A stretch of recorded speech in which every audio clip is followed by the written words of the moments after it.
Why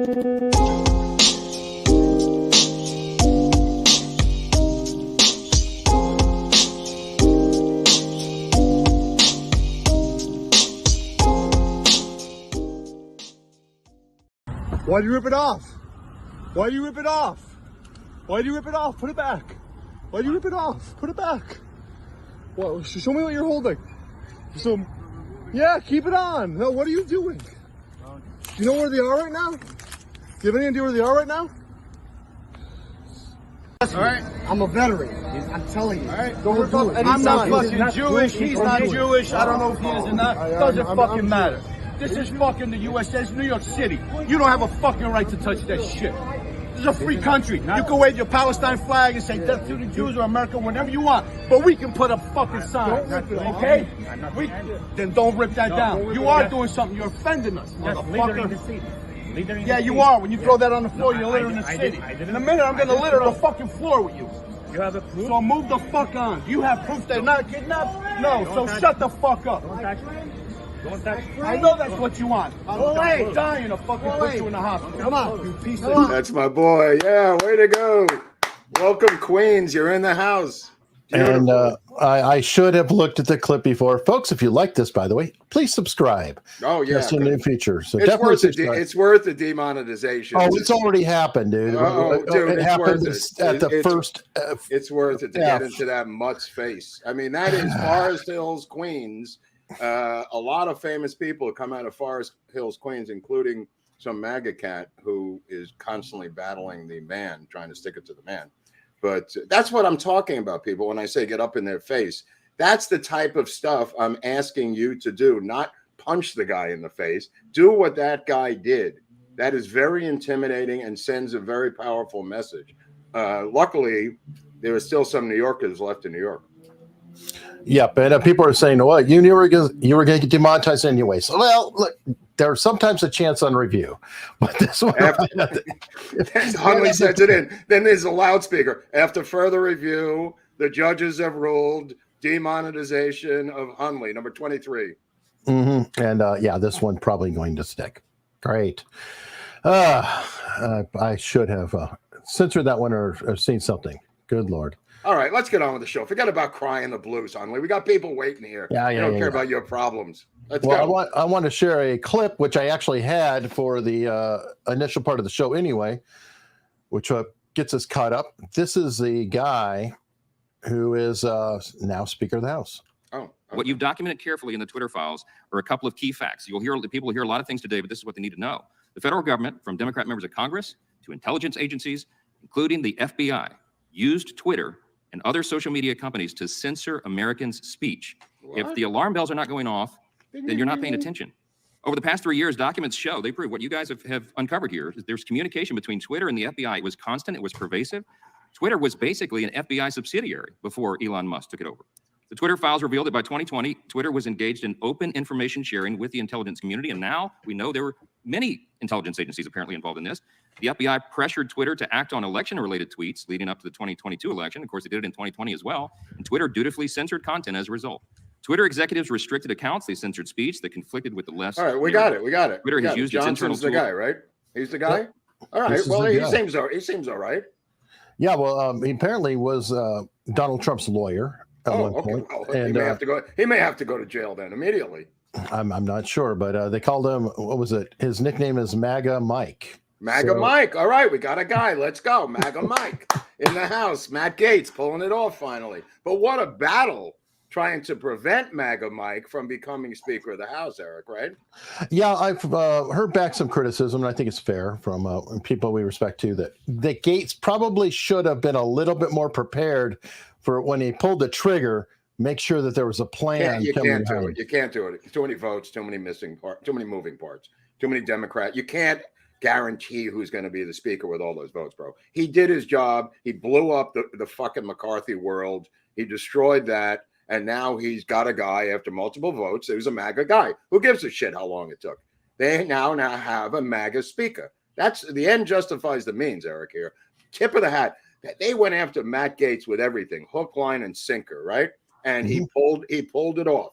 Bravo, Matt fucking Gaetz down in Miami. Way to go down there.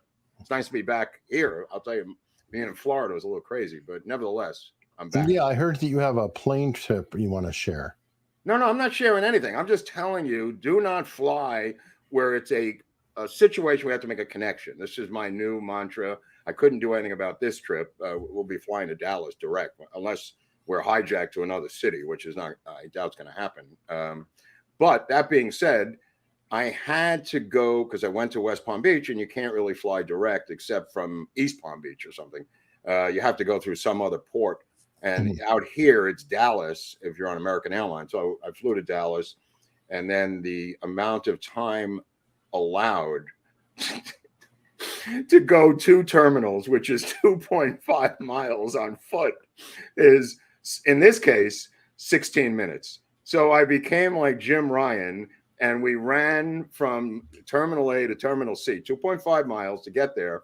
And when we got there, the flight was delayed, and we were on board the plane. So we got on board the plane. We're sitting on the tarmac for an hour and a half. Why we're sitting on the tarmac for an hour and a half? Because there's an oil leak in the engine.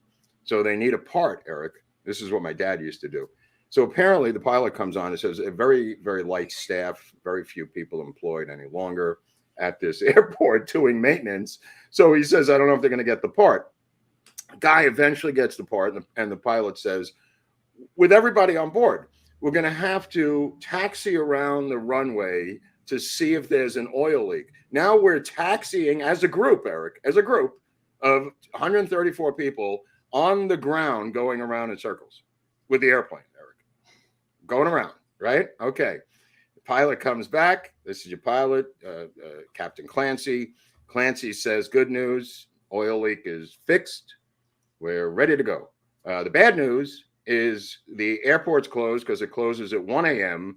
and we can't get in on time. We're going to have to fly you now to another city, in this case, Fort Lauderdale. So he says, if anybody wants to leave, now's the time. So about 60 people bolt with their stuff running to get off the plane. They get off. I don't know what happened to them. They're probably surviving on their wits in Dallas. Now we fly to Fort Lauderdale as a group. We land in Fort Lauderdale. How are you supposed to get to where you're going? They're going to bring a bus, like a giant bus for everyone to go together as a group. Or, which is what I did, you just Uber to your location. So I Ubered to my location and got there through this thing at 1 o'clock in the morning, and then had to get another rental car or whatever, blah, blah, blah. So when I go to fly back after having dinner, by the way, with Viva and Dr. Drew, which was a lot of fun.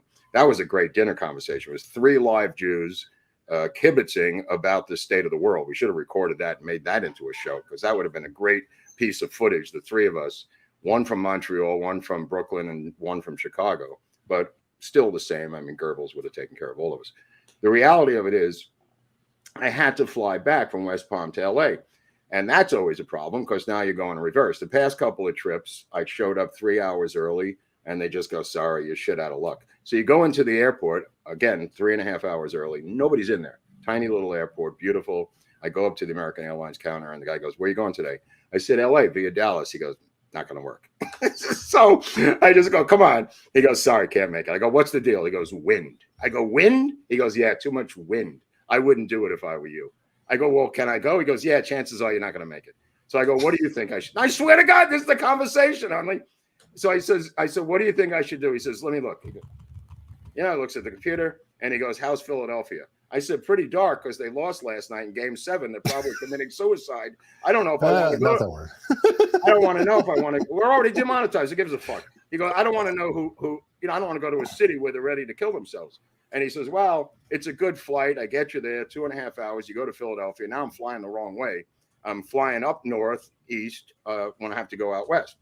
Get to Philadelphia, and the situation becomes where I have to make the flight in Philadelphia to Los Angeles from Philadelphia. So they are able to make the connection. Somehow the Philadelphia airport was running very smoothly. I saw Biden signs everywhere.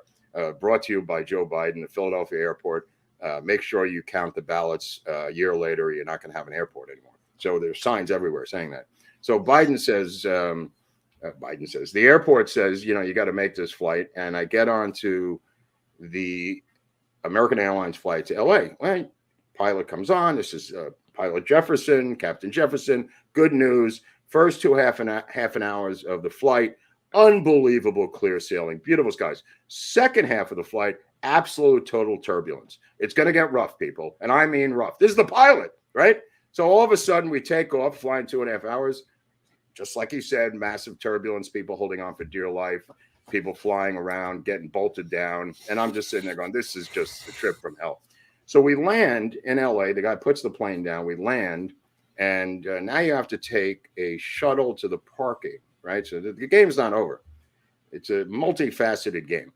So you take the shuttle to the parking, get in the parking, and I drive my car out in the parking. The QR code doesn't work to open the gate. Nobody there. So I'm hitting the thing, doesn't work. I ring the buzzer. An Indian woman comes over, and she says, let me try your phone. She tries the phone 31 times with the QR code. Doesn't open up. I said, well, why don't you open it up? She says, I can't. Only the guy in the office can open up. So I said, where's the guy in the office? And she said, he went home. So I said, how do I get out of here? She says, I don't know. So she keeps trying the QR code. And I said, how about if I just give you the money and I'll figure it out later, right? Because I paid in advance. It was like $110 for a week. And you get this code from LAX parking, blah, blah, blah. And of course, it doesn't work because they haven't figured out how to do that in the socialist society, which is Los Angeles County. But they know how to take your money. So they took the money. This happened the last time, too. When I went to go in the place, the gate wouldn't open and the guy had to open it. But that was 2 o'clock in the afternoon. This is now midnight, 12:30 a.m. Nobody's there. The Indian woman's having all kinds of conniptions and problems. She keeps trying the phone. Dig this, man. I'm there 45 minutes. Gate won't open. She has to call the guy to get dressed, come from where he lives, to go to the office to open up the gate to let me out of the parking garage. Okay? Still not done. Now you come out. Now you're back in LA. Whoop, whoop, whoop. Alerts. The 5 freeway is closed due to overturned trucks. You now can't get home on the 5. They're showing you alternative routes. It's an entire system that doesn't work is where I'm going with this. The airlines doesn't work. The roads don't work. The gates don't work. This is your future socialist society, people. This is a society that operates on paper only, but in real life, nothing happens. And everybody's talking about it on the plane. Everybody's talking about it everywhere. But you're dealing with a society that's transitioning into robot AI technology. And it's got a lot of bumps while they're bringing us over here, breaking a few eggs to bring us this utopian society that nobody asked for, Eric. Welcome home. Glad that your trip went well. Yeah.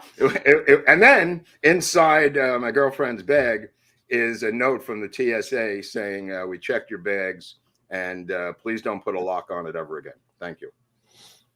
I always get those love notes. Yeah. They check my bag. Right. There was no checking of the bag. Nothing was moved. They just didn't like that there was a lock on it that wasn't approved by the TSA.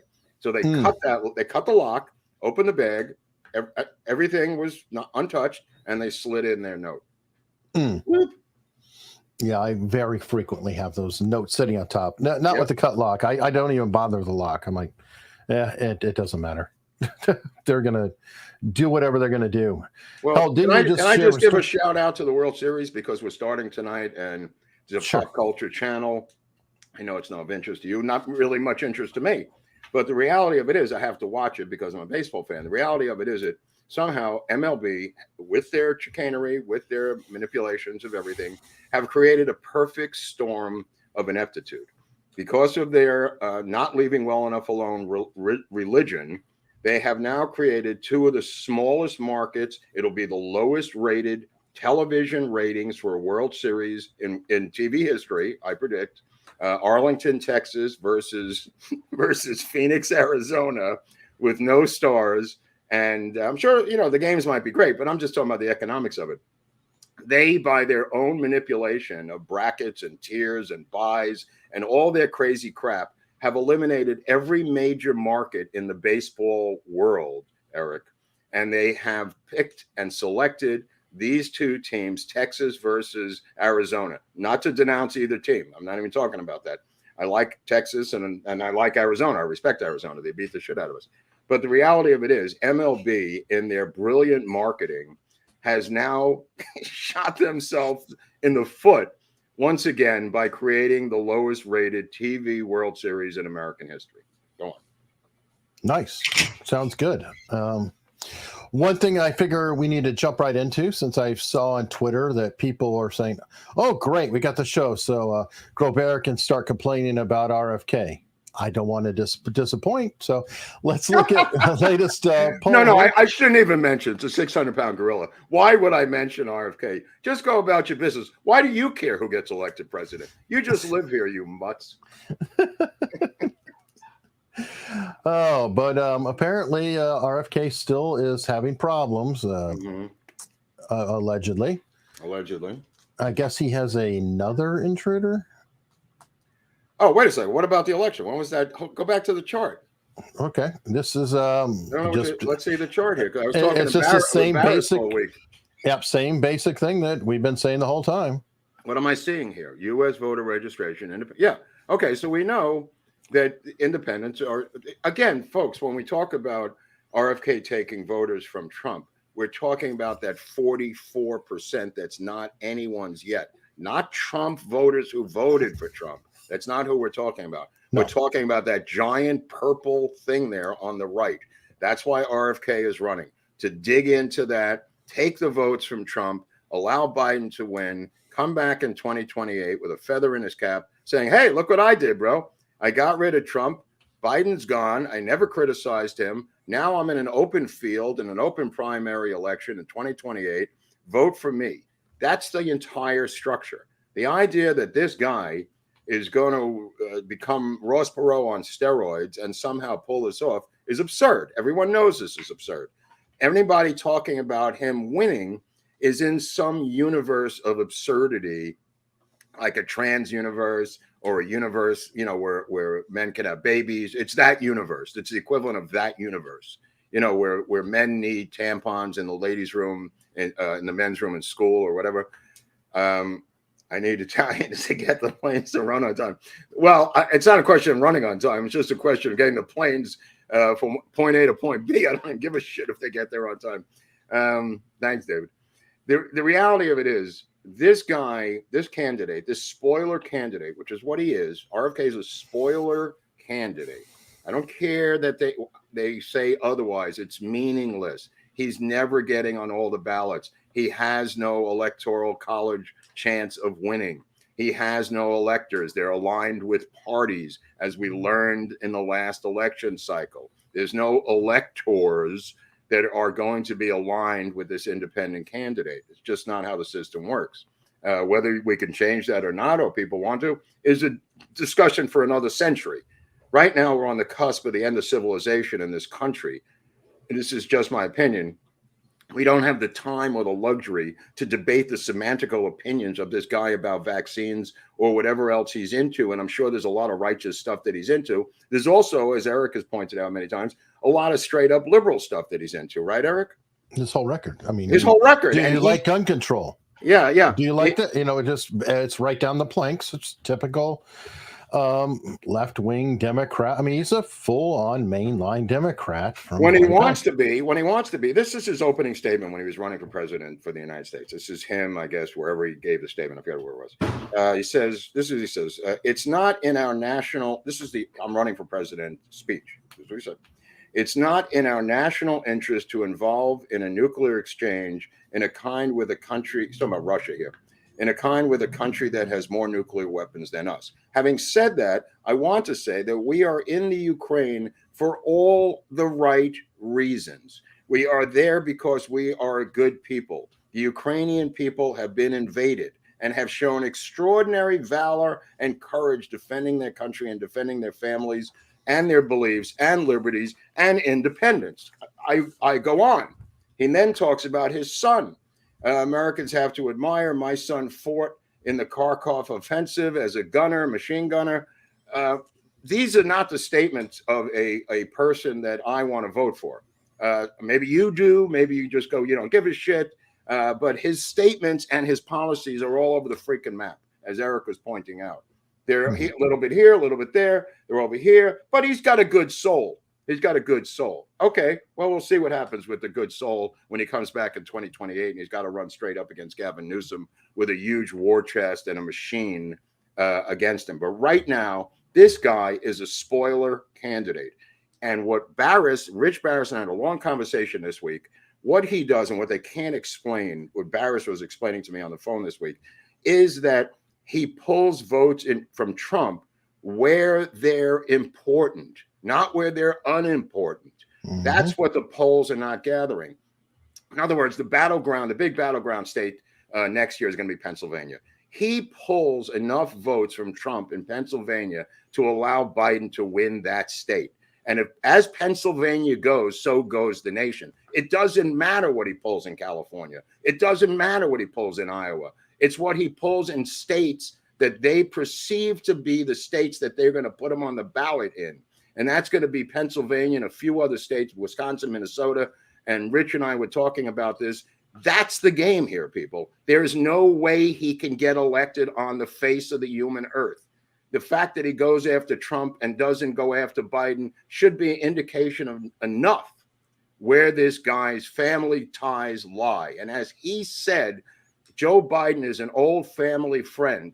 I have no beef with Joe Biden. Okay, well, some of us do have a beef with Joe Biden. There may be 115 million Americans that have a beef with Joe Biden. Okay, you may not be one of them, but we are. And any attempt to normalize this guy's candidacy is a detriment to Trump's candidacy. The money is finite. Talking to Dr. Drew, he's going to go up to San Jose. Steve Kirsch is one of the big support. Remember Steve Kirsch from the COVID situation? Steve Kirsch is now one of the major financial people backing and trying to pull in other major backers for RFK. That money, whatever you think, will never go to Trump's candidacy. Biden has a war chest, the GDP of Brazil and Argentina and South America combined. He doesn't need any money. Trump is in a situation where RFK is pulling money from him every day. And you say, well, the money's unlimited. Well, it's not unlimited. It's finite. Campaign money is finite. There's a pool of money and people fight over it for every single campaign. Steve Kirsch and these others there's going to be a fundraiser up in San Jose. And Dr. Drew is going to go and just give me a report on the side about what's going on. So I can't wait to hear about that. So dig this. I guess he's paying to get in or whatever. I'm not paying to get in. You know, that money is finite, Eric. And the person who paid $6,600 to see Eric Clapton for RFK's campaign is not going to have $6,600 when RFK becomes obvious to him that this is a spoiler campaign and he wants to donate to Trump. It'll be too late. Everybody's funds are not unlimited, folks, as all of our audience knows, as everyone knows. Everybody's given $5 to this channel or $50 to Trump or whatever you've done. It's a finite amount of money. The longer RFK stays in this race, the more financial money he drains. And I mean, not from Trump voters. This is from that 44% that Eric put up there. That's the fight. That's the fight. And that's the where he's pulling from indie voters. Biden's not going to pull those cats. That 44% is either going to go to Trump or RFK or nowhere. And right now, that's the battle to the death for this republic. Yeah, he was.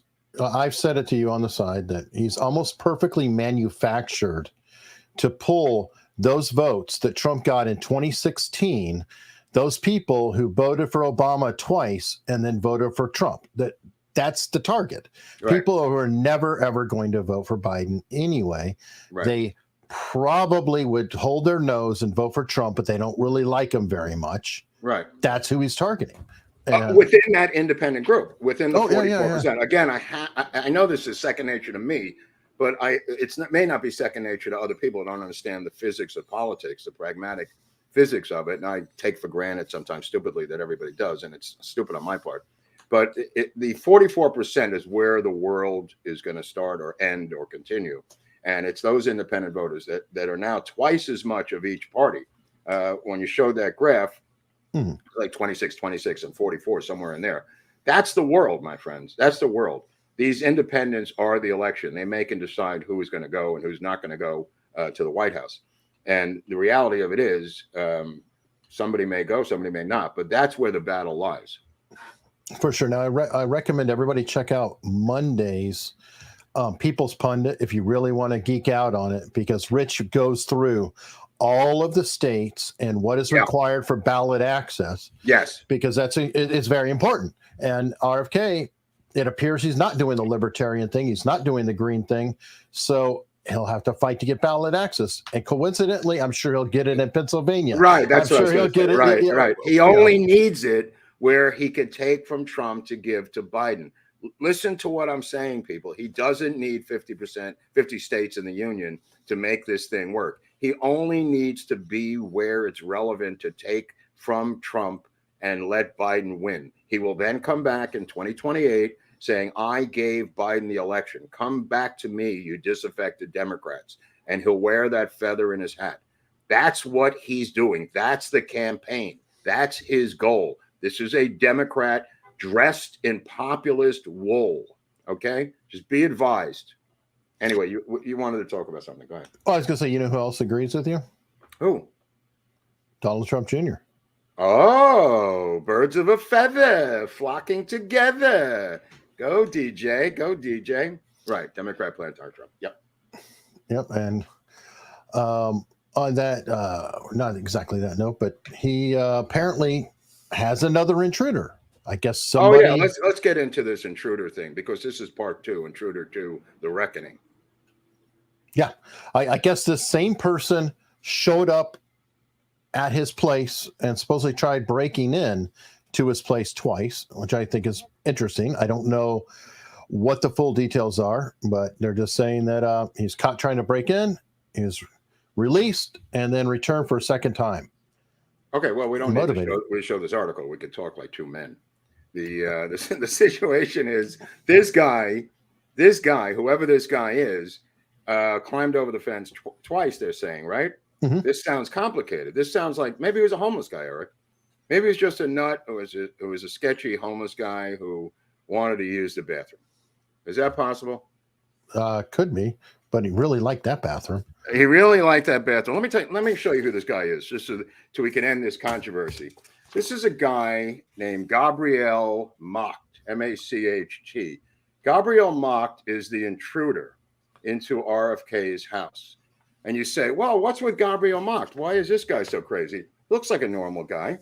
Why would he be climbing over the fence to get into his house, Gabriel Macht? You think to yourself, okay, so who is Gabriel Macht? He is one of the biggest real estate agents in Malibu.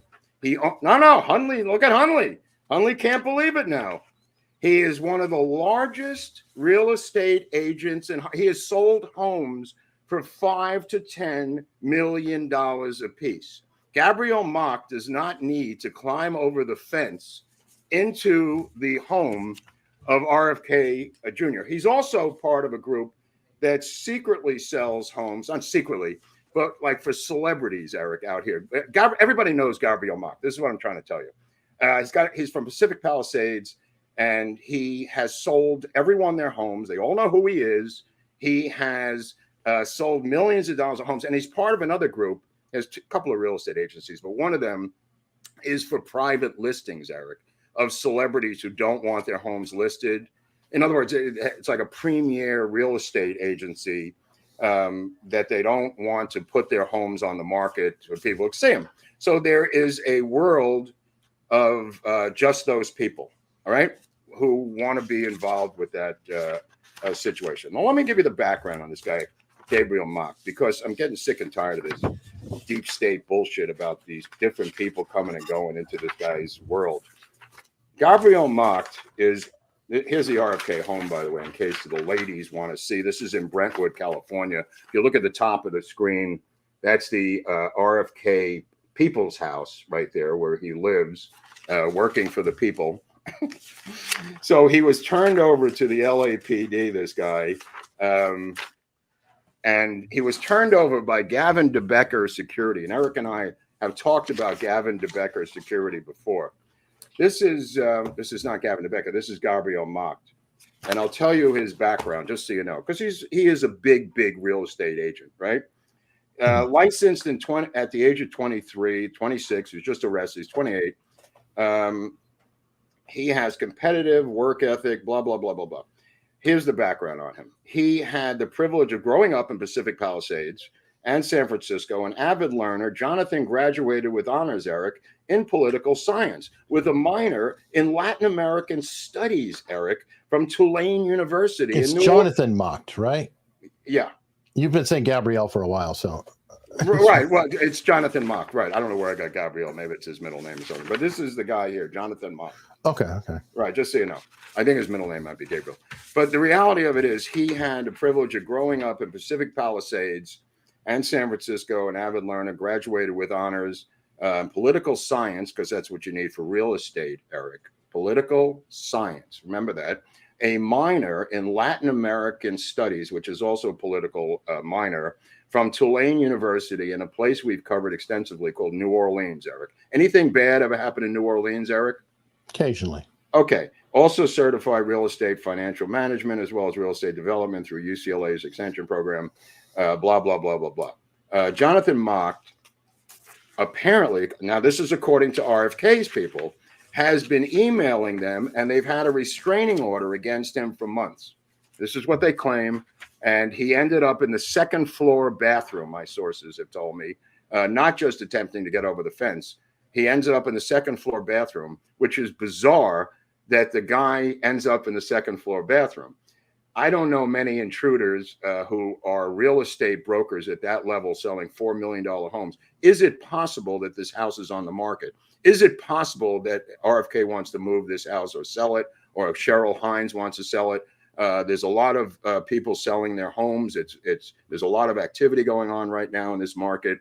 Once again, this stinks. Okay, this smells bizarre, and that's why I wanted to put his bio out there for you people. The guy was released on bail. I don't know what happened with the second time. What the restraining order they're claiming? He ends up in the bathroom. I don't know how he ends up in the bathroom. The guy could have knocked on the door and said, "I'd like to look at your house." It's Gabriel. It's Jonathan Mock. I'm the real estate maven. Think about it, people. Think of it. You're not going to hear these stories anywhere else. Yeah, they're also claiming that the same man made a comparable attempt only a year ago. So he really wants to know. Right. No, I mean, I don't know what the deal is, other than this is a setup, because immediately attached to both of these storylines is the letter to Mayorkas, which they did the first time, demanding Secret Service protection. These are two stories. The first one where the guy showed up thinking he was going to be interviewed for a security job and was turned over to LAPD and then released. His trial, I don't even know, his court appearances in March of next year. The so-called assassin. This assassin was released. And both of these potential political assassins have been released under their own recognizance. So keep that in mind. Again, not opposed to having him Secret Service protection.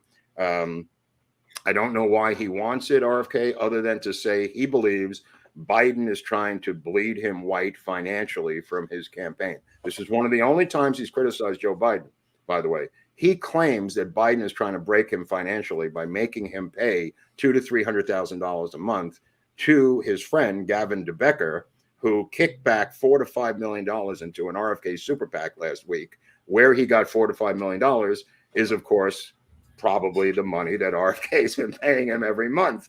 The fact that Gavin DeBecker woke up one day and said, "I'm going to donate $4.5 million to the RFK campaign," it looks like a money laundering scheme, people. That's all I'm trying to tell you. They washed that money. He's paying DeBecker. DeBecker kicked it back into the super PAC, and he's demanding Secret Service protection, which I believe he should have. That's okay. Again, why you would want a federal agency that was involved in the killing of your uncle in your house is something that RFK either feels that he's protected from, wink, wink, nod, nod, or he's delusional. It's either one or the other. Either the fix is in where he feels comfortable enough with the Secret Service. I mean, keep in mind, RFK, his father himself, didn't want Secret Service protection. He didn't want LAPD protection because of what he learned about them killing his brother in 1963 in Dallas, where Eric and I are going to be on November 17th through the 20th at the enormously all-star ridden JFK conference. Here's some of the links. If you want to go virtual, there's only one physical ticket left. So you're going to have to go virtual, which fits in with your lifestyles, you people. You guys don't get off the couch. So this is perfect for you people. You can get your dog and your wife and a big bowl of Doritos and watch Hunley and I and the other all-stars, people far more knowledgeable than me, about specific subjects. A lot of people in the JFK research community know one thing, and I mean that as a compliment. I mean, they have drilled down and made their lives about one particular area of the JFK assassination. In other words, like Vince Palomar knows Secret Service, right? People know one particular thing they specialize in. What I did was cherry pick everybody. I don't know everything about each individual thing, but I cherry picked them all, so I know a little bit about a lot of different subjects in the JFK overall. Yeah, like Matt Douthat, who's going to be there, is a Tippett guy.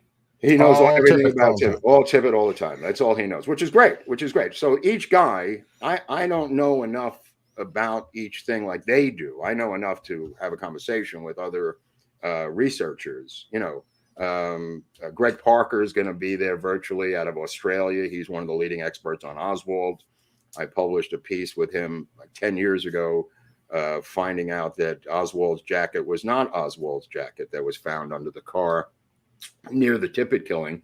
That jacket belonged to Larry Crawford, and he had bought it in a store near me on La Brea in Hollywood. That were the only ones that made that jacket. How do I know that? Because that was the label that was in the jacket, and the dry cleaners were up in Hollywood. That's why they were never able to attach that jacket to Lee Harvey Oswald. They later found his jacket on a windowsill in the Texas School Book Depository where he left it behind. That being said, Greg Parker will be presenting his stuff about Lee Harvey Oswald virtually through the conference because he's in Australia. But that's the level of people that we're going to be at this conference, Eric. I mean, that's what we're hopefully, if you want to get a virtual ticket, you can download it. It's a great gift for your stupid kid who's in college who doesn't know shit about Shinola. It's a great gift for the lone nutter who works with you in the office. It's a great gift for yourself, for your children, for your generations to come, your grandchildren. You can transpose the code that you get to someone else and let them watch it. If you download it, you own it, right, Eric? Yeah, they have the download version. They have a virtual version where you can just watch it within the time period, then it's gone, it expires. Or you can buy and pay for the download, which I think you and I are going to be doing, so that way we can watch the things later when we come home. Eric and I are going to be making a very special presentation that I can't go into right now because it's top secret. So we're not going to. I don't want to tip anybody as to what's going on with that because it would be undermining the conference, which we are being brought to by their goodwill to that conference. So it'll be great for the people there. And if you're watching, then you'll see what you're going to see. All right, let me go through a couple super chats real quickly. Neil Hirsch wants to know, how about the dots connecting the train derailment and explosion in Palestine, Ohio with the recent war? Also, the emergency signal sent to all our phones right before the war breaks out. Don't think they're connected. I think the sabotage is sabotage of these different things. I don't think these things are connected, but I think there's been sabotage around the country. There was sabotage in Europe and in Germany. They actually bragged about it. They made videotapes of themselves blowing up pipelines. I think they've been doing it here with poultry plants. They've been doing it here for a number of years now. We have not caught them, or they've been caught and released, catch and release, whatever. But yeah, I mean, these derailments and fires in food processing plants, if you look at the map, how many they've been, it's insane. It's insane. These are quietly driving up the price of food, of chicken, of everything else. I mean, this is not something that goes back. We covered this with the Germans. Black Tom, right? Yeah, Black Tom. Look at the Black Tom episode, folks. How the Germans were sabotaging and doing saboteur stuff to us before World War I. I'm not saying this is a state doing this, but it doesn't matter if it's an actual state. The fact of the matter is, it may be a state actors working for a state, or a motivated group. Environmental terrorist, eco-terrorist. A lot of options. They've been doing this in Germany for 2 or 3 years now. These eco-terrorists and blowing up putting chains on oil pipelines and everything else. I mean. Our society is just wide freaking open. I mean, you could drive anywhere and do anything you want if you had the inclination to do it. I mean, there's plenty of places to go and blow shit up. Yeah, unfortunately. That's part of the free society. I mean, it goes both ways. All thrust, no rudder, demonetizing, reversing scratch. Great job, gents. Thank you. That really does help. And we have a super sticker from Rim to T to Key. As long as I don't have to say that too fast, thank you. Booker Dog, here's a little monetization to help with the scurrilous and ridiculous demonetization. It is scurrilous. It is scurrilous. Then this is a question I didn't want to get too far away from RFK. Mark, does being an addict wholly disqualify RFK Jr. in your opinion? I don't know if it disqualifies him. He's had a number of arrests for heroin possession. It's been a long time, and claims he's clean for a long, long time. So I don't know how you're going to, what meetings he's going to go to as president, but he's been showing up at various 12-step meetings and not disrupting them himself, but disrupting those meetings by his own presence. There's people who, I mean, he says he goes to meetings every day. I assume that's true, but he's on the road and he's going to meetings, and he is shared on podcasts. One in particular I saw with Theo Von, where he went to a meeting and some old timer in Maine started yelling at him that he was the anti-vaxxer. The whole meeting went crazy. The whole thing was disrupted. So it cuts both ways. You know, when you're a figure like that, some people are going to get off and get angry and do crazy stuff. It's just a reflection of the society around him, I guess. But yeah, look, it's a disease like any other disease. His family has it. As he said, they've had it as long as they were going as far back as Neanderthals. The Kennedys, a pretty funny line. But yeah, it's a problem. I mean, but as a diabetic, I mean, I think he's a sex addict too, according to his sex diary, which was, I think we found and posted. Posted an article about it on Locals. I don't know that they have it out there actually. Just we're talking about. There's an article describing what was in it. Right. Okay. So his sex diary was him rating the sexual encounters that he had with a numerical rating system. I think it's 350 pages long. Somehow in the 90s, the New York Post got a hold of it and was publishing excerpts every day from the sex diary. His wife somehow got a hold of it and hung herself in the barn, committing harry-carry. And then he was already with Cheryl Hines, or I believe, I'm trying to remember the timeline. He's got some problems in that area as well as heroin addiction. So he's got to stay on top of two addictions, from what I understand, sex addiction and heroin addiction. So it's a dual addicted situation.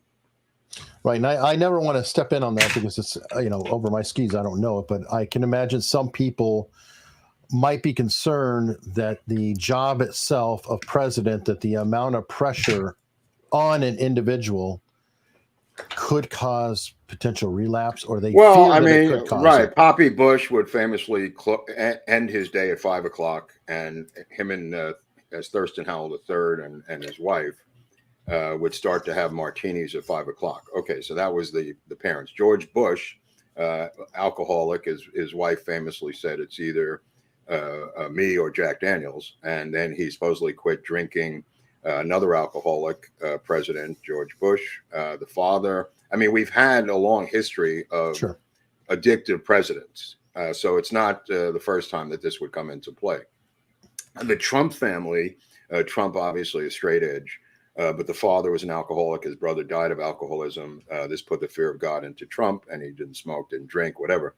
LBJ, again, 2 quarts of Dewar's or J&B per night of scotch, total alcoholic, bombed the shit out of Vietnam while, ordering them while drunk, ran around the White House naked with Jumbo hanging out, yelling the N-word to black staff, drunk. I mean, we've had a long history of this. I don't think Nixon was an alcoholic.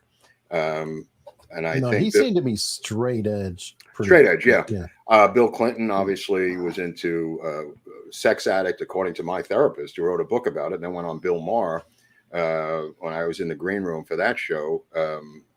Jerome Levin, if you want to see the Bill Clinton sex addiction book. Anyway, so there's a long history of addiction in the presidency. We'll just leave it at that, and who knows what JFK was into, different things also. Yeah, and in fairness, especially going back in the 50s, 60s, and prior, functioning alcoholism was a pretty common thing with a lot of world leaders and business executives and things like that. We had different societal standards, I think. Right. So again, I think that's the answer to the question. Fair enough. Lisa Sal saying, let's forget the POTUS race and focus on preventing majorities in Congress. Meaningless. Meaningless. Congress is meaningless. Nothing gets passed. Nothing will get done without the White House. There is nothing that's going to get out. All of this stuff is pomp and circumstance. The speaker, all of that stuff, it's just cock blocking, which is the best they can do at this time. No legislation is going to be passed. Forget about Congress. It's meaningless. It's just a show circus for people doing things like, are you carrying a gun, or get out of my face, or I'm going to vote for this, vote for that. Everything stops at the White House. The Democrats and the Republicans are not going to pass any independent legislation for the remaining year or the next 4 years if the guy remains in office. So there's nothing to focus on, people. There's only one thing to focus on, and that's the White House. Forget about this crap. Thank you for the $9.99, Lisa. There is no reason to focus on any of that stuff in the House and the Senate. The only guy with coattails is Donald Trump. His coattails deliver people into the election. If we can get back the Senate, God bless us. But even if you get back the Senate, there's nothing you can do without the guy in the White House. You have to understand the system. All right. That's one I just think is funny. What do we think of Cenk Uygur running for president? Well, it's hilarious. Who is this guy? He was born somewhere else, Eric? Yeah, Cenk Uygur was born in Turkey, so he's constitutionally ineligible to even run. But he's just one of the hosts on the Young Turks, and he's a blowhard. He actually would take from Biden if he takes from anybody. But no, it's like it's a stunt election, if anything. Fads, Barnes thinks RFK is moving left with reparations to go after Biden. Okay. I hope so. If he just think about what he said about reparations, and I posted this on Twitter, because what he did was, just to explain, it wasn't straight up reparations like they're talking about, but nobody's talking about straight up reparations anyway. Mm-hmm. What he's talking about is economic aid to blacks in various levels of their lives, small businesses, college loans, economic development. But it's only for African Americans, so it doesn't matter. It is reparations. If you start giving out government money, which is essentially the money of the people in this country, specifically by race, it's illegal, unconstitutional. I don't care what his intentions are, because his intentions are to get the black vote. So if you look at his website, which I have done, if you look at the program, it's designed to give money to blacks through various different cutouts. But it's still reparations any way you slice it, because reparations has not been defined yet as to the system of the $32 trillion they're demanding for black reparations. That $32 trillion, if it goes forward with the squad and other people like Gavin Newsom who are promoting this, would be divvied up through these different methods. They're not handing people a check. That's what people believe on both sides, black and white, believe that they're going to get a check. They're not going to get a check. It's going to be all these different free college or this thing and that thing, wiping the slate clean on tax debt. It's going to be a package, Eric. And that's what RFK put up on his website, is a package. But the package only goes to black Americans, and that's unconstitutional. The reason he's doing it is to garner the black vote and take some from Biden. Absolutely. But Trump is now getting chunks of black male votes, as we now know. There's groups, Blacks for Trump. So that's a battle for Trump also. True. And I will say this, though. I hope he comes up with 10 more policies, nice and publicly, just like that, because he can self-sabotage. He can destroy himself. I'm okay with that. If he destroys himself, hey, good. JS is saying, Biden, if you can win majority, redefine majority. Why we have RFK. I think he's saying if you can't win the majority, redefine the majority, and that's why we have RFK. Well, look, I mean, it doesn't matter if you get the majority of the popular vote or not. I mean, the Electoral College is the only thing that matters. That's why we have this system. I don't know how he gets electors. I don't know how he gets any electoral votes. I mean, George Wallace was we covered George Wallace when we were covering the Curtis LeMay episodes. I recommend you look at part 2 of the Curtis LeMay episode that Eric and I did, because in there is a description of George Wallace and LeMay together as a candidacy running for president. It's very difficult. and Wallace took a number of states. He won those states. I don't know if Ross Perot won or how many states Ross Perot won, but Wallace won quite a few states electorally, and was in the Electoral College. I don't know how RFK does that. Yeah, I don't see how he can. I don't know if Ross Perot won anything. I know. That's what I'm saying. The real model is George Wallace. The real model is George Wallace. Why? George Wallace was a Democrat. RFK was a Democrat. George Wallace was disaffected. He moved to the right of LBJ. This guy's moving to the right, according to him, of Joe Biden as a populist. You know, he's anti-vax. He's anti-Ukraine war. He may go over with some reparations story, like Barnes said. Hold on, I just want to address this guy. Who is this guy over here? I just am curious as to Charles Sievers. I just want to address this guy. Mr. Kimball on Green Acres wants his hat back. I just want to address this douchebag. A lot of people wear hats, Charles. I know you don't have any hair and you live in your mother's bedroom, but I just want to tell you it's got nothing to do with Mr. Kimball, who, by the way, was a fantastic character on Green Acres, one of the greatest shows ever made. It would be an honor to be compared to Kimball on Green Acres. Let's get on with the show. Sorry. Okay, as long as you got that gum. I get that out. Alex No. Jones. I want to answer the douchebags who comment over here and think it's a free fire zone. Groubert is not going to ever point me out. I'm going to point you out if you're a douchebag. Go on, Eric. I'm sorry. All right, Taurus Girl saying Alex Jones thinks RFK will be pulling votes from Biden, not Trump. Okay. That's the narrative. Rich Barris disagrees. You want to listen to Alex Jones? You want to listen to Rich Barris? Okay. I mean, Alex Jones has a lot on his plate, folks. I mean, I love Alex Jones. Don't get me wrong. And we're going to try to do something November 22nd with the assassination anniversary with Alex Jones. I am a huge Alex Jones fan, but he's kind of busy right now. And, Rich, this is his world. This is Rich Barris's world. So I tend to listen to people who are experts in a particular world. And, Alex could be right. He's been right about a lot of other things. I just like this one. Who is John Galt in all this? Sorry, we're not talking about Ayn Rand. That's funny. That's funny. That's very, funny. very good. That's a good one. And for Mark, Dodick will never be jailed. Who's Dodick? Who's Dodick? I guess one of Putin's cohorts. Wait a second. What does this have to do with anything? I don't know. I don't know. How did this come in here? Wait. He is a Putin's boy. What is this? Did I say something about Dodick or Putin? I don't know who Dodick is. What's the deal? That was written for you, not me. But well, good news. It appears that RFK's campaign manager is starting to get some policy. Yeah. Going on. Eric, this is great. Every day now for 2. By the way, she redid her Wikipedia page yesterday. This is Amaryllis Fox. She's now the campaign manager. Kucinich resigned, according to her. We don't really know. Rich Barris has reached out to Kucinich, trying to get a statement and an interview out of him. I hope Rich gets to him. Yeah. I know. That would be great.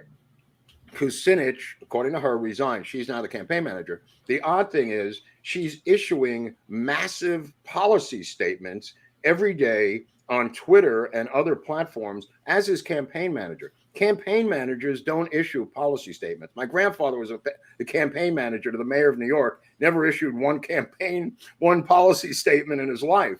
Ed Meese was the campaign manager for Ronald Reagan. He didn't issue policy statements when Reagan was running for president. RFK was the campaign manager for JFK. RFK did not issue policy statements for his brother JFK.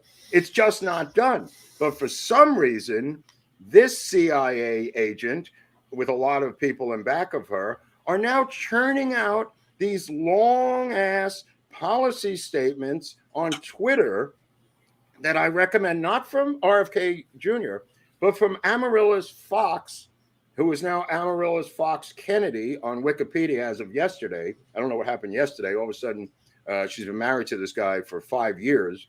All of a sudden, yesterday, she became a Kennedy on Wikipedia.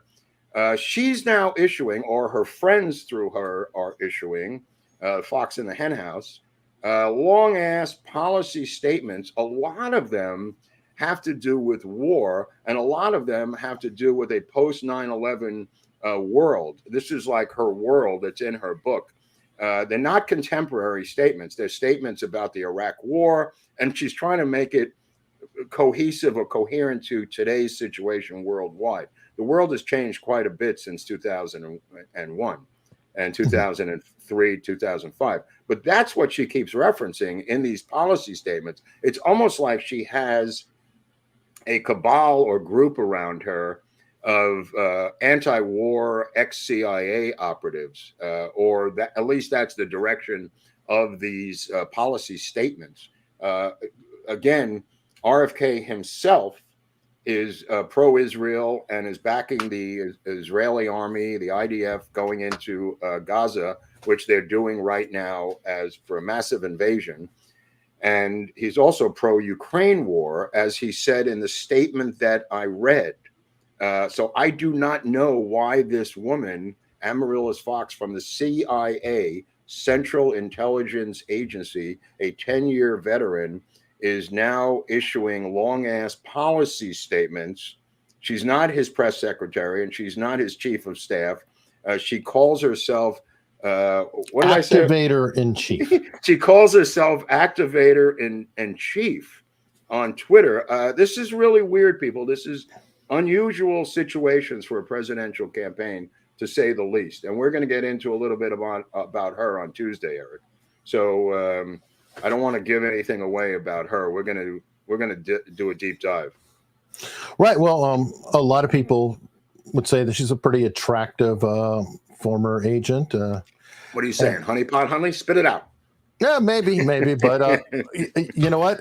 Honeypots learn to get them young, like this one. Whoa, wait a minute. Dude, this is one of 10,000. I started to post these 10 years ago on Twitter.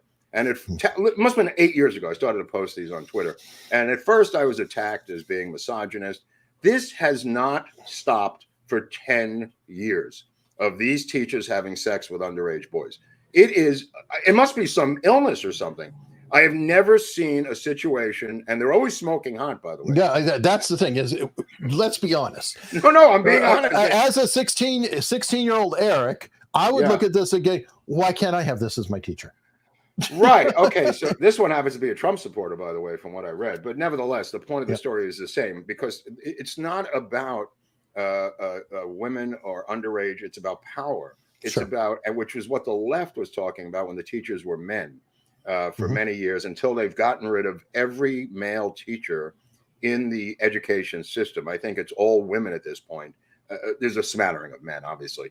But this is what you do with absolute power. It corrupts absolutely. There's no oversight. And again, one of my presidential campaign demands is cameras in every classroom in America. Talking about federal legislation, not state legislation. It has to be federal, because every blue state won't do it. It's got to be federal. It's got to be something that a House and a Senate with a president can sign. That would mandate cameras like we have everywhere else in the society, including chest, cameras on police that have shown all kinds of stuff, caused a lot of problems for cops, and have vindicated other people times for cops. Every single aspect of our society has cameras except one, and that's a classroom. And there's a reason for that. And they have total power, total control over our most valuable commodity, our children. This has to stop. There has to be mandatory cameras, and I'm talking K-12 and universities. If you want funding from the federal government at the university level, got to have cameras in every classroom. Boo fucking boo. Okay? I want to see Marxist dogma being taught. I want to see these teachers touching these children inappropriately. And I mean that, for evidence of their misdeeds, not that I want to see it. And the reality of it is not a radical idea. It is the last, and the teachers' unions will fight this to the grave. They are not going to roll over, because they are Marxist institutions that want to indoctrinate these kids in grades 1, 2, 3, 4, 5, 6, 7, 8, 9, 10, 11, 12. Great. That's their battle. Let's battle back and get federal legislation. Matt Gaetz, if you're listening, or Donald Trump Jr., this has to be done. The cameras alone will stop them. It's a very simple, inexpensive solution. How many crimes have been solved, just crimes, by having security cameras that the police now look at, Ring doorbells that you have, Eric. It's now prevalent throughout the society, except one area, the most important area in American culture. Our children in the classroom with these deranged young women teachers who are off the hook in their insanity and have all kinds of problems. You're leaving 30 children in the hands of a psycho bitch from hell, okay? And I'm sure there's a lot of great teachers out there, you know, who wouldn't think about doing this. But we need to see a recorded version of the classroom. We need to see a record of it. If something happens, that we can go back and not tape over it and just have the record and get this done through federal legislation. Thanks. Right. And we also want to see what is turning out monsters like these two. Oh my God, these two mutts. It's unbelievable. These two are 16, 18 years of age. Yep.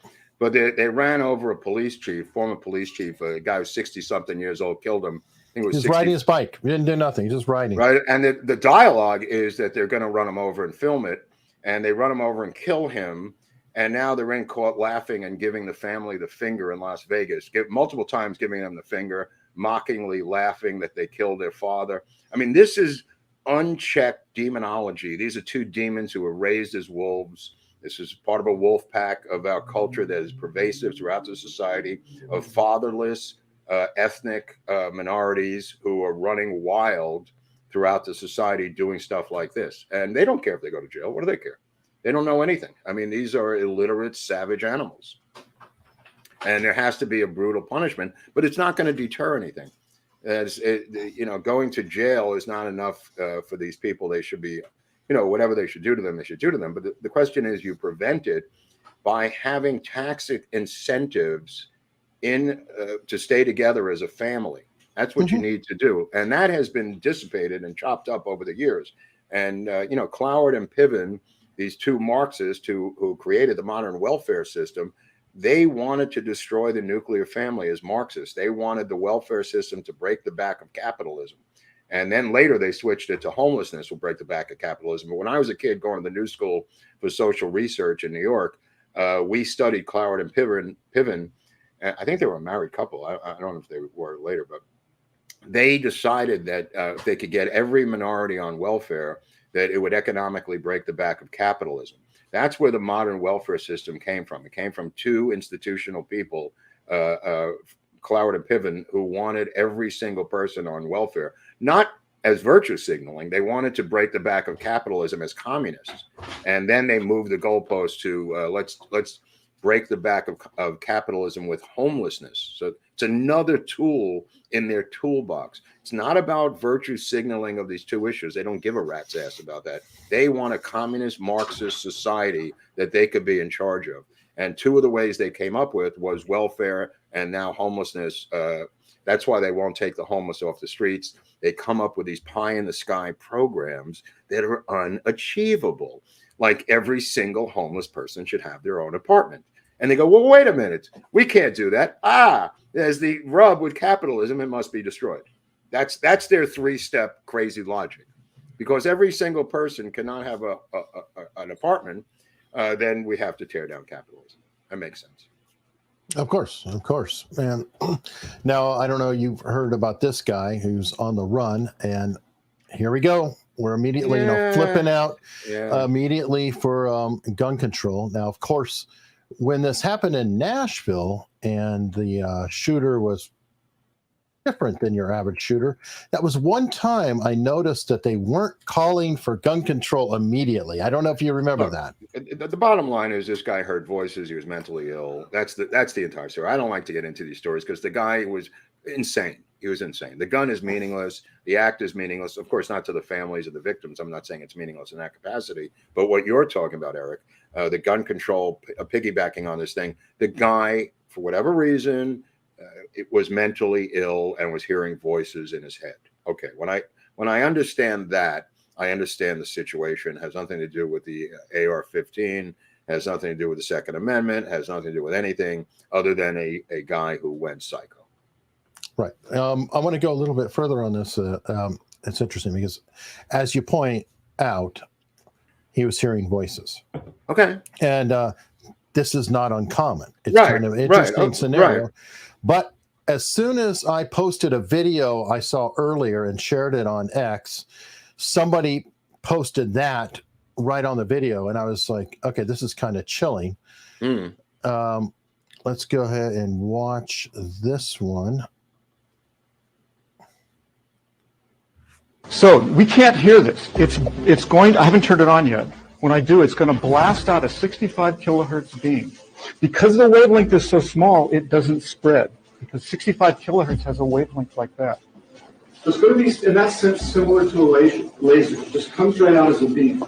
Now, how do we make that audible? Well, they put a modulation on top of the 65 kilohertz. There's a modulation. And now, here's the next thing I have to tell you. That 65 kilohertz is very high amplitude. It won't hurt you, we don't think. Okay? You certainly can't hear it, and we don't think it'll hurt you. And it's very high amplitude. And what happens when you have two sound waves like this, sound plus sound can create sound, but only at high amplitudes. At low amplitude, sound waves just travel right through each other. All right, what's the deal? What's the deal here with this? What's your take on this? Why don't you give it a second? Okay, well, it's distorting, so it's burning my ears out. That's why I can't give it any more seconds. So, all right, here, I'll turn it down. Okay. Audio sound, the sound that you're going to hear, is actually created in the beam, not here. And because it's created in the beam and it stays in the beam, we have that we like. Forward, okay. Okay, good. Oh, we have a friendly audience. Right. Now they're playing music on the device. You don't hear any of it. Right. It's worth the $2,000. It's not our money.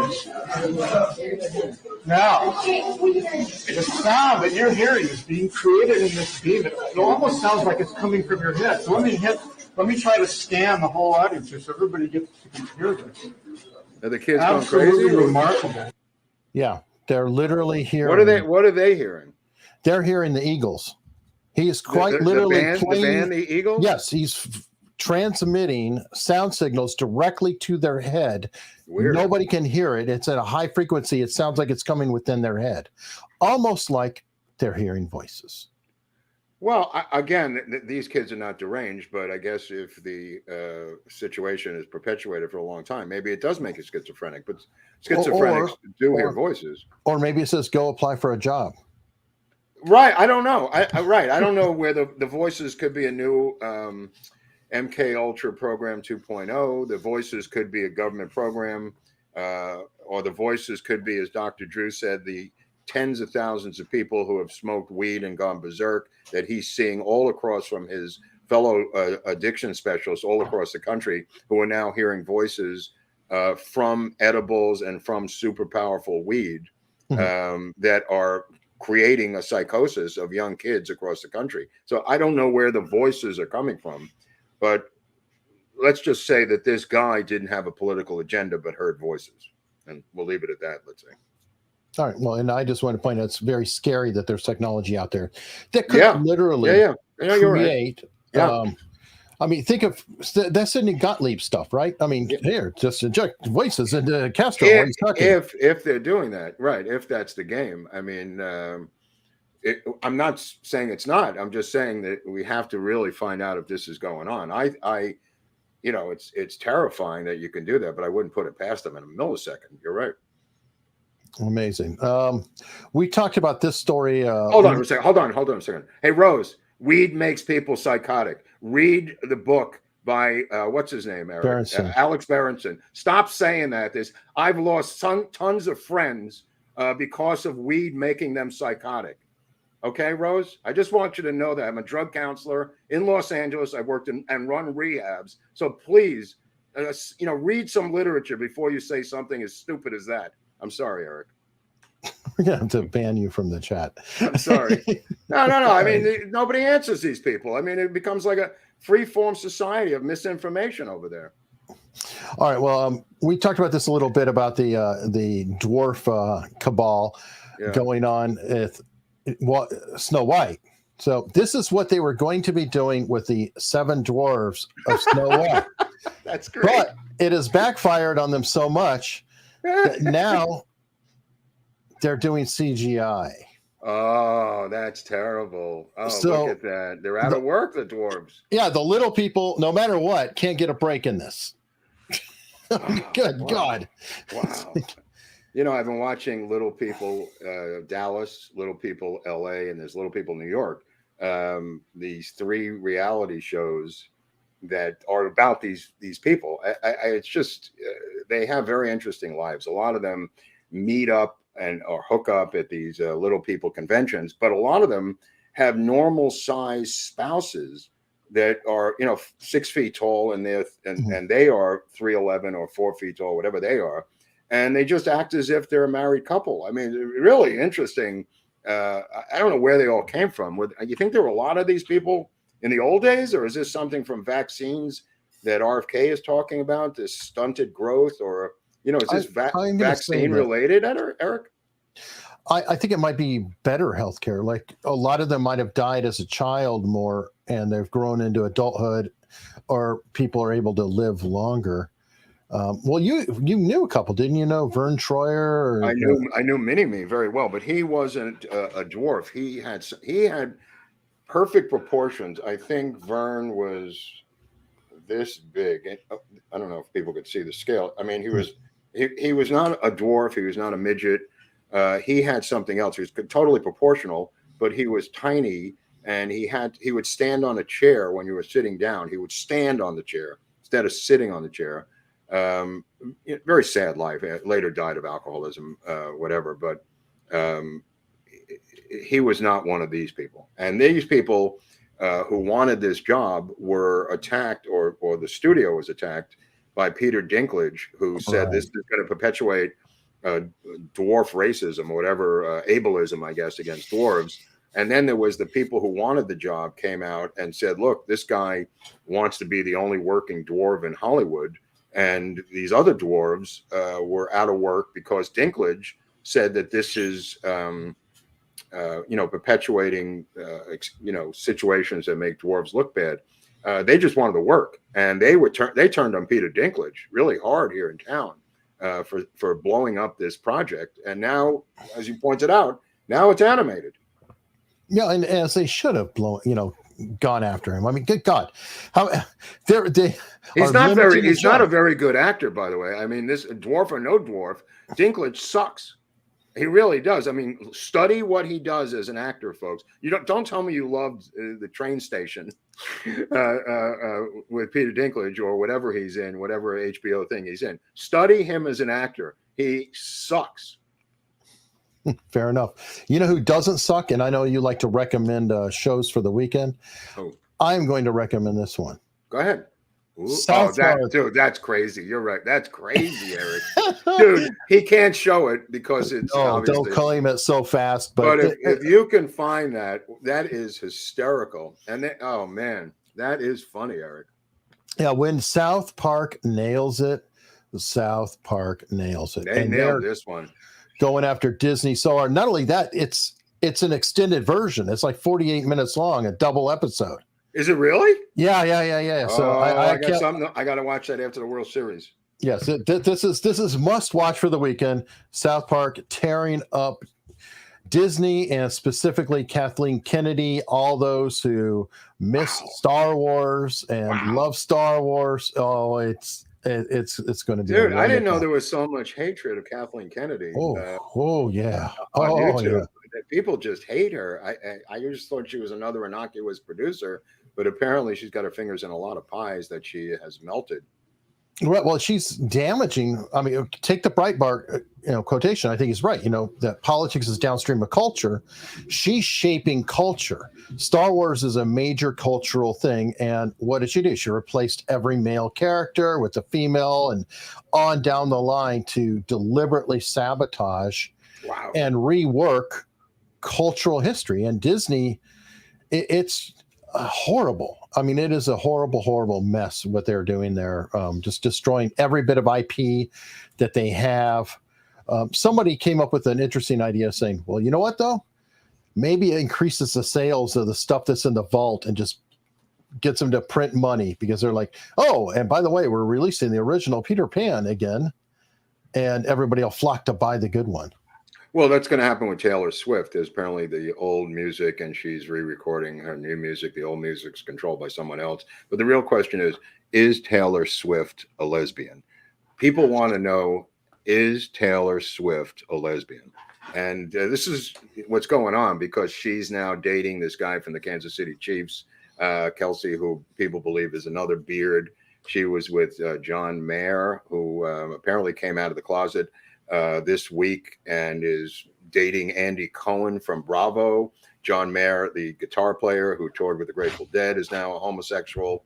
I'm just saying, who's converting them? Yeah, I don't know what's going on, but the stuff about Taylor Swift is just all week long, and now a lot of women are watching the NFL because of who she's dating. But this may be the ultimate beard, the tight end for the Kansas City Chiefs. And you said tight end? Tight end. I mean, when I say tight end, I mean tight end. Okay. I think he's a tight. It might be a wide receiver. I don't know if he's a tight end. Oh God, I hope he's not a wide receiver. I think he's a wide. No, Hunley, come on. Do we have any sponsors today? We do not, but you probably have something to share. I've got something from the George Bush presidential trading cards. This is from I found this in my archives. I'm going to just cherry pick like 3 or 4 of the cards for you people to enjoy. Here's obviously the flip side of the card. That's George W. Bush right there. The king. Here's one who may be back sooner than later. This guy, Arnold Schwarzenegger, who may or may not be running for the United States Senate out of California, just to show you how these cards may be relevant today. Have you been watching his documentary? You know what? Mrs. Viva said to watch it, Marion. So or Drew said it. I'm watching it because they all were watching it, and they were watching it, so I'm going to watch it. By the way, there's the Me Time. If you want to have a comedy this weekend, watch Me Time with Kevin Hart and Mark Wahlberg. Just for the scene, the movie's very funny. But Kevin Hart wrestling with a mountain lion is probably one of the funniest things I've ever seen in my life. Okay, now here's card number 2. Remember this guy, Eric? Dennis Hastert. He was the speaker. Oh, yeah. Right? He liked to type. He had a type, all right. Right? Dennis Hastert. He was the Speaker of the House of Representatives. Yeah. Just so we got a new speaker. I thought this would be a good card. The 10 of spades today. Dennis Hastert. Yes, and he had a type, a particular one, not a good one. We can't go into what. Okay, how about this woman? Do you remember this Chinese woman, Elaine Chao? If anybody remembers Elaine Chao, a Chinese woman, might have been beholden to the CCP. We're not sure, but a big Bush supporter of the Bush administration. Okay. I don't know. Okay. How about this guy, AKA the Hammer, Tom DeLay. Tom the Hammer DeLay. People remember him. Come on, folks. Give it up for Tom the Hammer DeLay. And the final card I'll give you today is the chief strategist for the president. I was waiting for this. This is, as you know, Karl Rove. What do they call him? He called him Turd Blossom, didn't he, Eric? That was Bush's nickname for him, Turd Blossom. I swear to God. Well, there you go. Accuracy in reporting. Karl Rove. Remember, he had a chalkboard and would put up different numbers, and every prediction would be wrong. Today's presidential card pick of the day is Karl Rove. All right. Well, I'm going to see yours and share mine with this fine young man. Oh, that's interesting. A wonderful convicted killer. Convicted murderer, Mac Wallace. Yeah. For LBJ. Cold-blooded murderer. That's right. And we, of course, have the elegant George de Mohrenschildt, whose wife worked for Abraham Zapruder. That's right. And, of course, the illustrious Clay Shaw. Oh, Clay Shaw. Yeah, there's different. Maybe Peter Thiel is Clay Shaw, Eric, right? Maybe. Right? We don't know. Is Peter Thiel Clay Shaw? Good question. Pasha is saying, Mark, which lone nutter for my office? You need to be a bit more specific. There's always one guy in every office. I mean, it could be Ben Shapiro. It could be, I don't know. There's a lot of famous people who are still lone nutters after everything we've been through, who claim to have read, Posner's book and maybe the book by Vincent Pugliosi, and they just go, well, look, I read all the books. What's the problem here? I read these 2 books. Case closed. I think it would be a great gift, to be honest with you. To be serious for a second, I think it would make a great gift, especially for the children or people in your life that you really care about, because it's hard to explain what Eric and I have done for 35 episodes, in one dinner. You know what I mean? So this could speak for itself. The conference as a virtual video conference, which is what it is if you can't make it there, which I don't think anybody can now because the tickets are sold out. Yeah, okay. I would still, if you want to try, they might have a waiting list. Somebody might. Oh, you know what? She may have a waiting list. I take that back. She may have a waiting list. I don't know. Yeah. But the reality of it is, the virtual ticket is a great gift for Christmas, and I'm not kidding. It would make a great gift for Christmas. The show is going to be November 22nd or November 20th, obviously the 19th and 20th.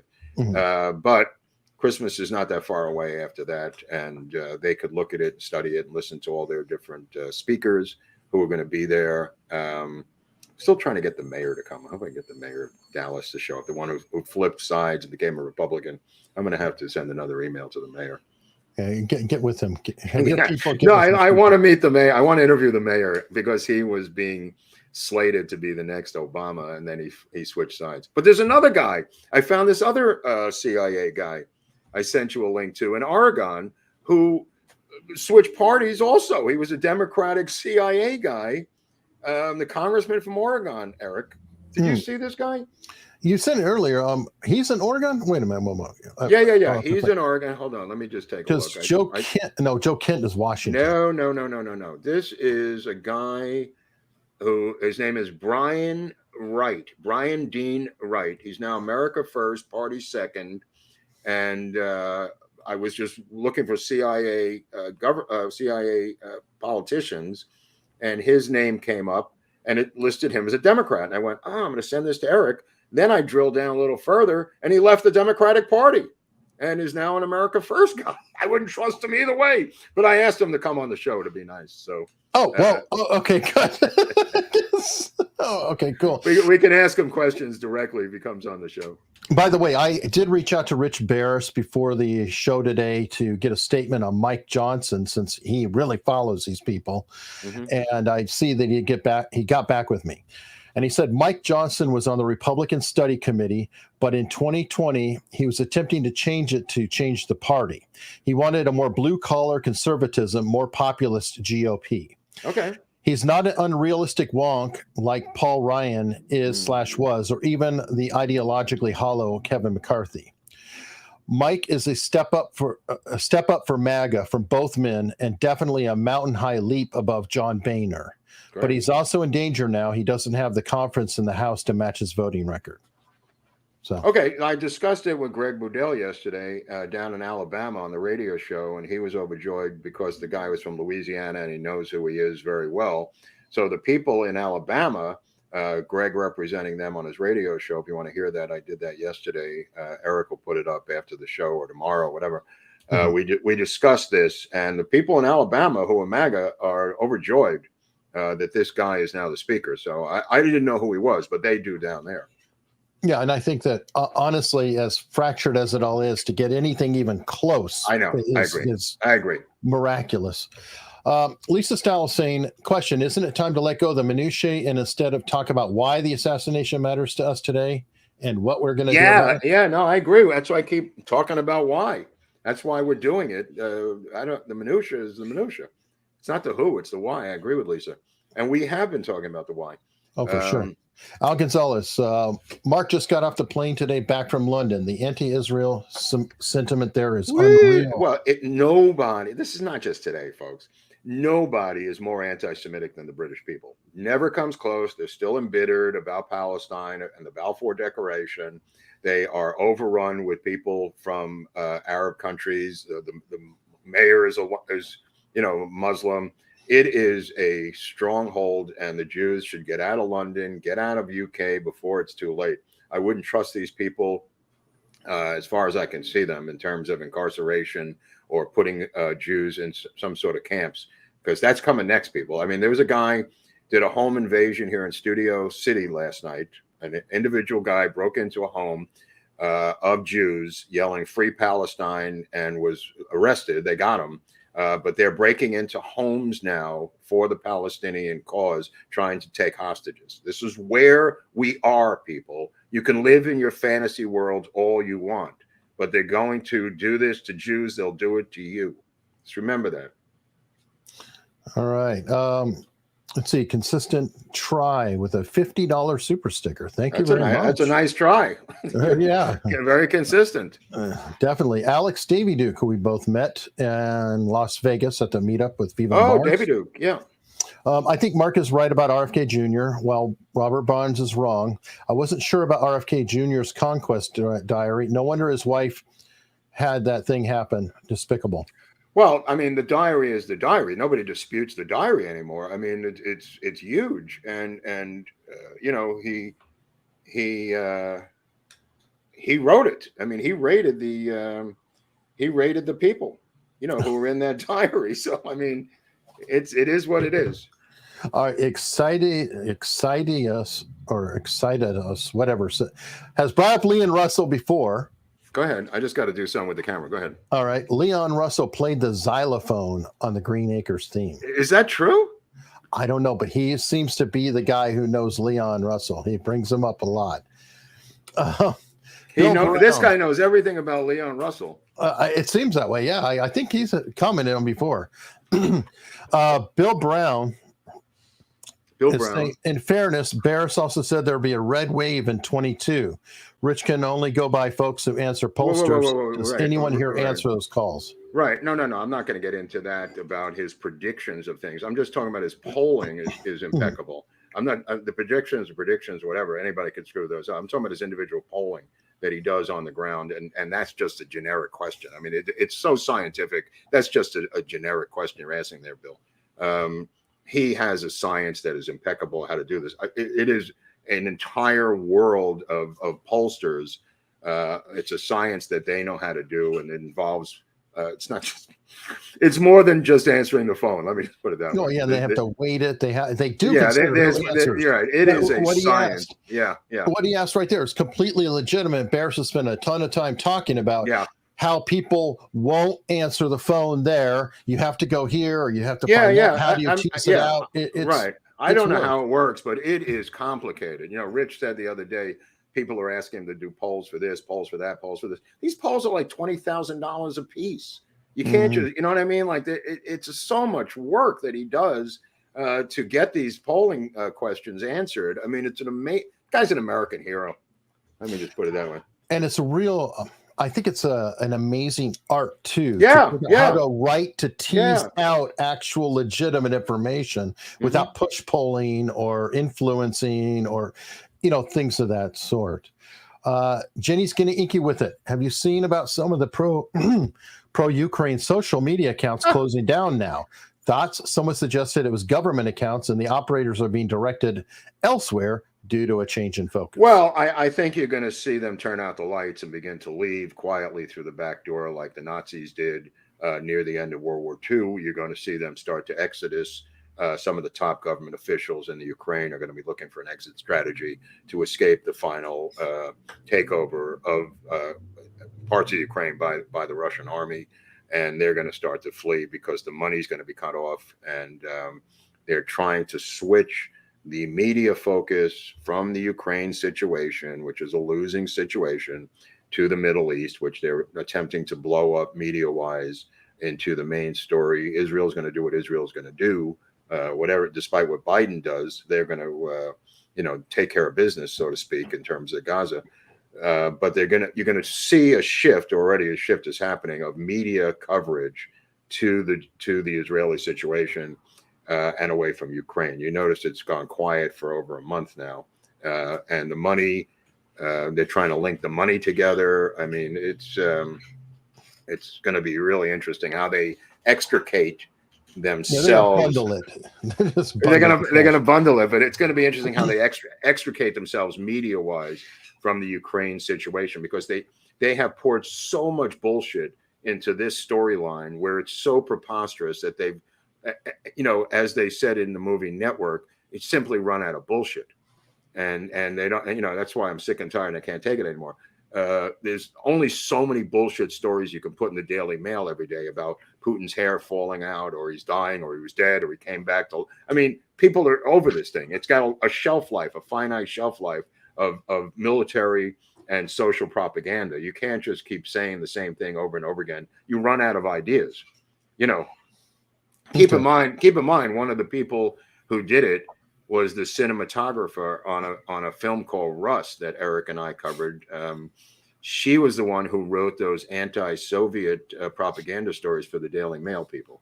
I know that sounds conspiratorial and crazy, but that was the cinematographer that was shot by Alec Baldwin. She, before her life as a cinematographer, was a propaganda news writer for the Daily Mail and the BBC against the Soviets. That's how far back this crap goes. True. Rim said Dodic is the guy in Bosnia. Right. We were talking about him. Right. It came out of left field. Rim, it just came out of left field. We're talking about like 5 episodes ago. I don't have total recall. No. I know. Is Dodic still in jail? I don't know what happened to Dodic. I'm not sure. Right. We're talking about him with Eugene Muret is how we got here. Sometimes okay. Yeah. Oh, okay. Yeah. I remember now. Right. Sorry. Jenny's getting inky with it. I want to see more parents empowered to homeschool. Agree. If you want to homeschool. But I mean, there's social things your kids have to learn being around other social kids their age. I mean, homeschool. But if enough people homeschool, they can have the kids get together. I know, like Nick Ricada, I think he homeschools. Okay. But then they have like community things where the kids are socializing. Look, they have these children. What's it called when you drop your kid off at a child place? Play date. No, not a play date. A company where you drop your kid off. I don't know, daycare. Daycare. Okay, they have daycare. That's the word I was looking for. Daycare. Thank you, Eric.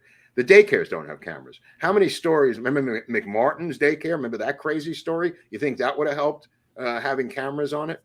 I mean, think about daycare centers with all these nuts running daycare centers for money. These are profit organizations. No cameras. Think about that. All right. Harvey Snorkel Flinch, $20. Thank you, Harvey.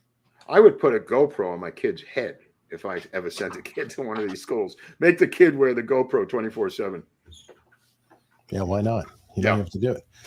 Rusty Word, Mark, it's a great hat. Well, it's not a great hat. Actually, is a nice hat. All right, Rusty, don't quit your meds, because the meds can take like 2 to 3 weeks to work, depending on the meds. So you really got to stick with it. Don't go off and on. Thanks. Sergeant Willie, as dwarves go, I'm more of a fan of Dylan Post, Hornswoggle in WWE. Oh, okay. All right, I'll go with that. I'm sure he doesn't block other dwarves from wrestling.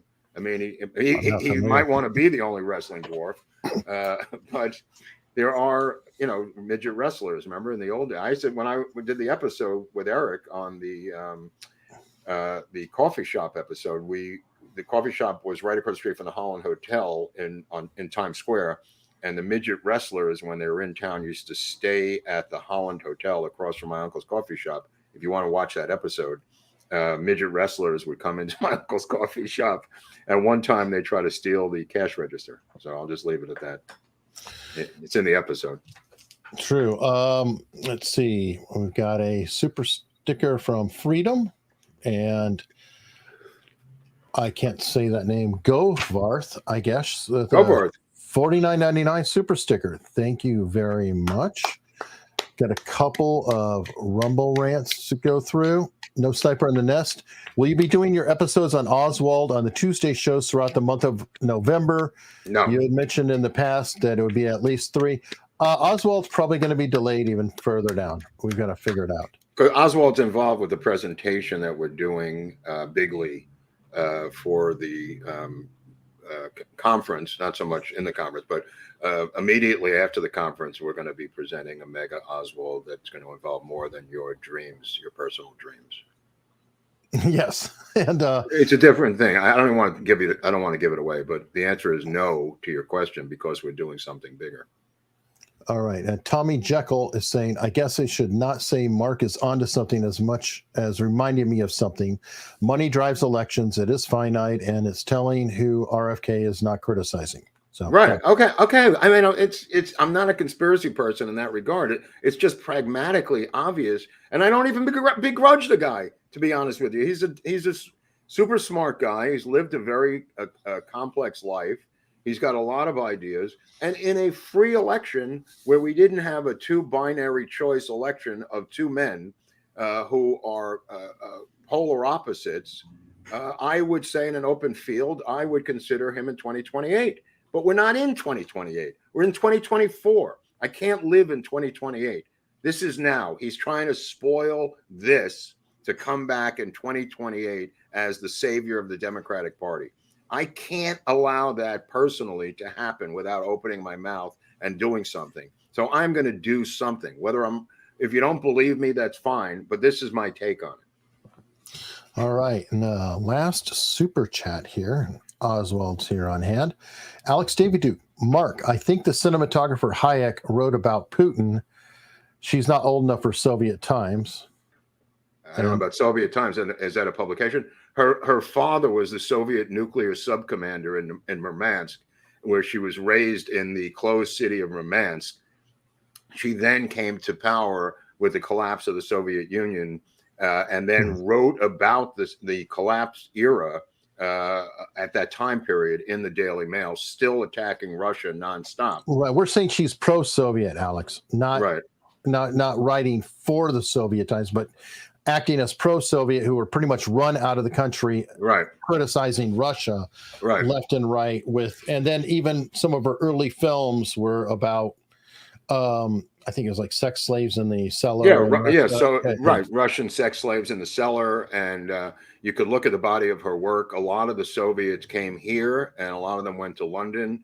And I've talked about this repeatedly. I think they influenced the Democratic Party and ended up deeply entrenched in the Democratic Party. And her father, who now they're Ukrainian technically, so they're now on that side of the battle. Her father was the character in Hunt for Red October, played by Sean Connery, in case anybody wants to look at that movie. Also starring Alec Baldwin.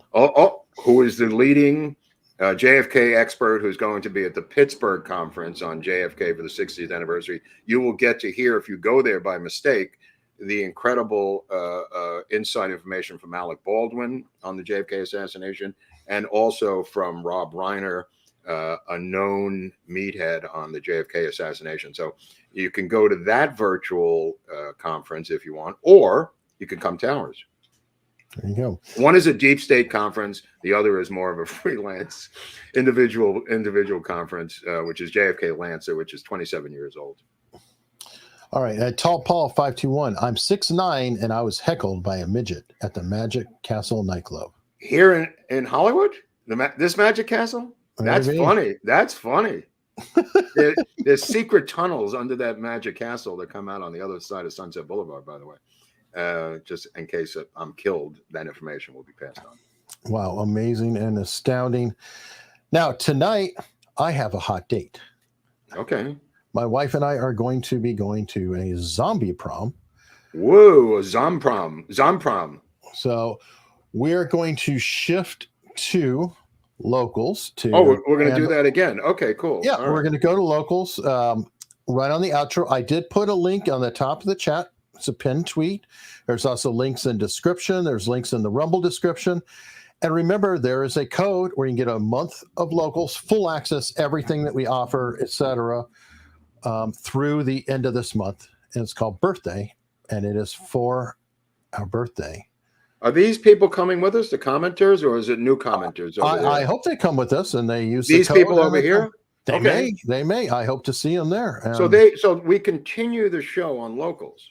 Yep, we close out there, talked about the locals tips, and head on and have a wonderful evening. So very exciting. As we're playing it out, I hope that everybody drifts over there and find a King of Hearts on your way.